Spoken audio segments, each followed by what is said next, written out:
ராமேஸ்வரம் மீனவர்கள் 7 பேர் கைது செய்யப்பட்டிருக்கின்றனர். நடுக்கடலில் ராமேஸ்வரம் மீனவர்கள் 7 பேரை கைது செய்திருக்கிறது இலங்கை கடற்படை. இது பற்றிய மேலும் விவரங்களை தருகிறார் நமது செய்தியாளர் கார்த்திக். கூடுதல் விவரம்.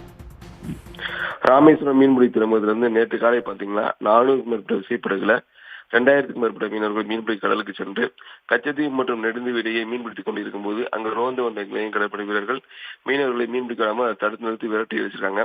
அதைத் தொடர்ந்து ஒரு படகையும் அதில் இருந்த 7 மீனவர்களை சிறைப்பிடிச்சிருக்காங்க. சிறைப்பிடிக்கப்பட்ட மீனவர்கள் 7 பேர் எல்லை தாண்டுவதாக வழக்கு பதிவு செய்து தற்பொழுது நெடுந்தீவு கடற்பரங்குக்கு கொண்டு போறாங்க.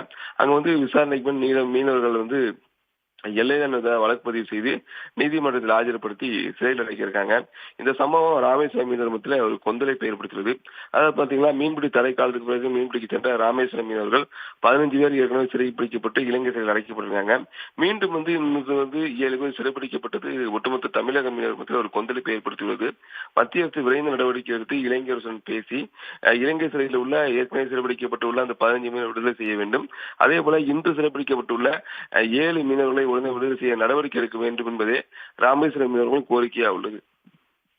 விவரங்களுக்கு நன்றி கார்த்திக்.